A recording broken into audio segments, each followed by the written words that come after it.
તો વરસાદને લઈ હવામાન વિભાગે આગાહી કરી છે કે રાજ્યમાં ઉકળાટ સાથે વરસાદનું એલર્ટ અપાયું। આગામી 7 દિવસ વરસાદની શક્યતાઓ વ્યક્ત કરાઈ।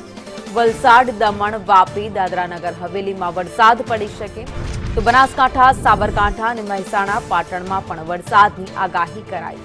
16 જૂનથી સૌરાષ્ટ્રમાં વરસાદની શરૂઆત થશે। તાપમાન 40 થી 42 ડિગ્રી રહે તેવી શક્યતાઓ છે। अन्य जिल्लाओं पण वादळछाયું वातावरण रहेशे तो राज्यમાં ઉકળાટ સાથે વરસાદનું એલર્ટ આપવામાં આવ્યું।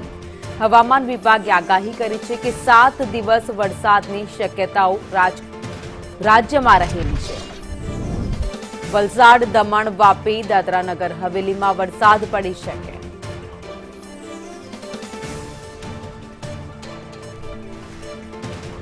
ન્યૂઝરૂમ થી સંવાદદાતા દિવ્યા ચૌહાણ અમારી સાથે લાઈવ જોડાઈ ગયા છે। દિવ્યા, આગામી 7 દિવસ રાજ્યમાં વરસાદને લઈ એલર્ટ આપવામાં આવ્યું છે। કયા કયા વિસ્તાર એવા છે જ્યાં સૌથી વધારે વરસાદ પડી શકે તો કયા વિસ્તાર એવા છે જ્યાં ઓછો અને મધ્યમ વરસાદ પડી શકે? ભાવિની, રાજ્યમાં અમદાવાદ સહિતના વિસ્તારો, જે મધ્ય ગુજરાત અને કચ્છના કેટલાક ભાગો છે કે જ્યાં ઉકળાટનો સામનો લોકોએ કરવાનો વારો આવશે, ત્યારે બીજી તરફ ઉત્તર ગુજરાત અને સૌરાષ્ટ્રના કેટલાક એવા ભાગો છે કે જ્યાં આજે વરસાદ છે જે પડી શકે છે।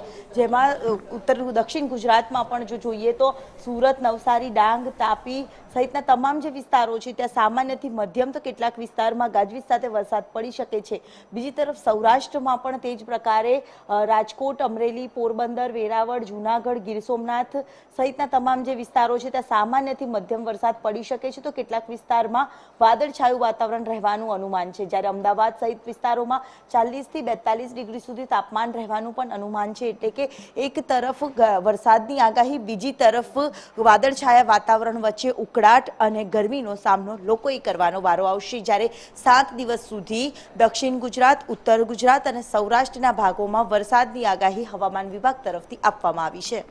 આભાર માહિતી માટે।